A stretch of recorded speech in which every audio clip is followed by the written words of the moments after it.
Hey, this is Sully from Godsmack, and we are at the Hang right now, so come on in and check it out.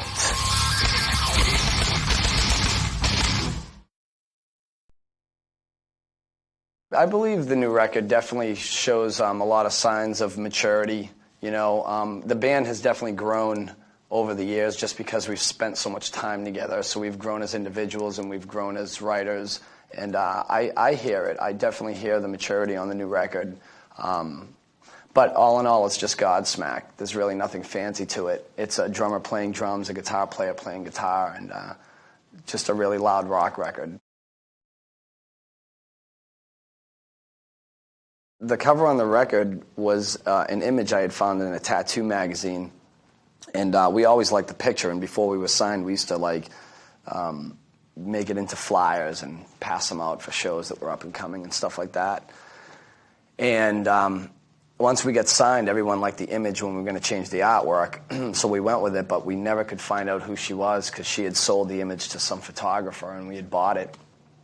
But as the band got to do better, we wanted to send her something, whether it was a gold record or a little bit of cash. I mean, she was such a big part of the imaging on this band that we felt like we should contact her and just say thanks or whatever. Did she hate us? Did she like us? We didn't even know anything. And years went by, and no one could make a connection. And then about a month ago or so, we were playing New York, and I was in my dressing room and my door opened, which I thought was very weird because there's usually staff in the hallway that kind of, make sure that people just can't walk in freely. And there's a girl just standing there, and I'm like, hi, and she goes, hi, and I'm like, who are you? She goes, the girl on your album cover, and I was like, oh, hey. So that was pretty weird for me. But she's a great kid, man. I mean, we get along really good. She likes the band. I mean, it was just really awesome to meet her. Everybody, management, record label, everyone was like flocking to her, She immediately became the star of the show, so that was pretty cool to finally meet her.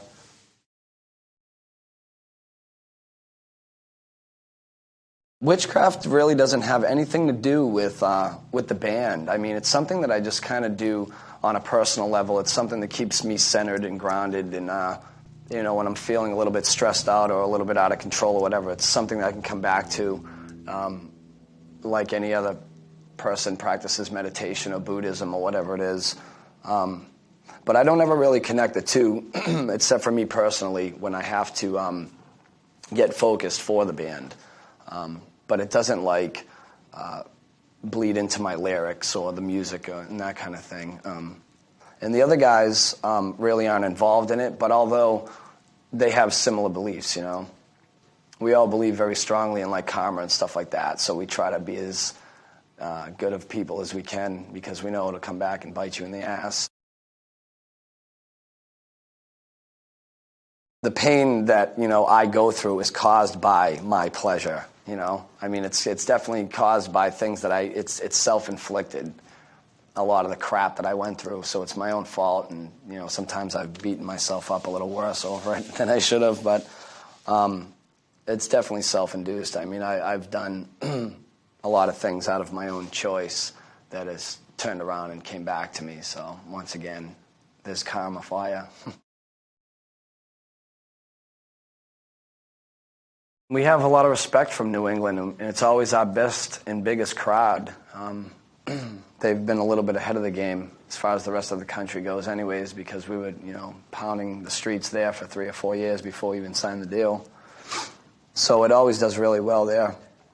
And I love being from there, I mean, there's a lot of good heritage there. Some of the best rock bands in the world have come from there, Aerosmith, The Cars, Jay Giles, stuff like that, so it works for me. Well, I think sonically it's just bigger and fatter and wider is the biggest thing. I think it's a loud, aggressive record. So the first record was kind of done in a weekend, and over some time they had some time to mix it over a little bit of time, and it wasn't. It obviously wasn't a follow-up to a successful first record, so you kind of went in there and did it and got it out. But the second record definitely we'd spent some time on. We wanted to get it right because it was important for us to come out, and have a good, strong second record. That's when careers are made or not, I guess. So So basically, I guess the biggest difference is just the way it sounds, just wider and louder, and the drums in the record are a little more to the forefront. Sully being a drummer, I guess, that would be natural for him. But also the guitars are, from that wall to that wall. That's how big they are. They're huge. That image has been on now close to 3 million records, an adult comic book, and also in all kinds of tattoo magazines for years. And we finally met this girl in New York City about a month and a half ago. She finally surfaced. We'd never met her before. And her name's Tony, and all the piercings are out now. And she's blonde. I believe she was like red, kind of like Drew Barrymore-ish looking. Yeah, she finally came out and said, hey, by the way, I'm the girl on your album cover. And we always wanted to meet her because here we are, we're using this image. It was such a strong image for the band for so long. And we don't know who she is. So it was cool to finally meet her.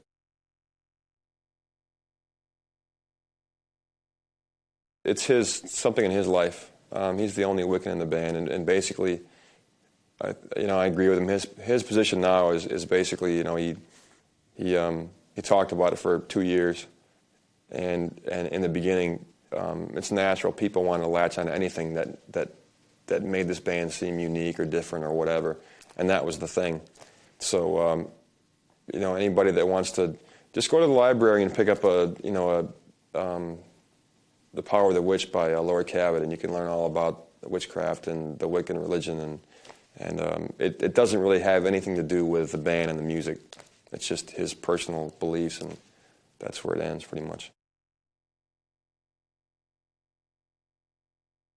I guess because of the name Godsmack, there's always some kind of religious or drug tie-in, which is just ludicrous. I mean, it has nothing to do with either one of them.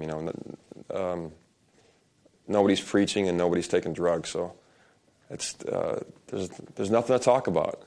2 words that sounded great together, and to us they mean instant karma. You send something bad out in the world, it's going to come right back to you. It's going to smack you upside the head. I'm the only import.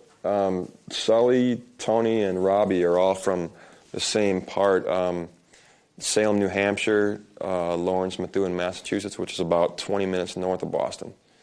But all those guys grew up there, so they're definitely in tune with the area. And being in Boston for the handful of years that I've been there, it's an awesome town. I mean, it's similar to me that I know. I mean, I lived in Detroit for a long time too. That Detroit is always supported rock and roll, always has, and Boston is just like that. And I mean, there's Aerosmith, and they were like the pioneers of that whole area, and they're still huge. So, but yeah, I mean, our fans are awesome, and New England loves us, and it's nice to go home, and they really appreciate us there.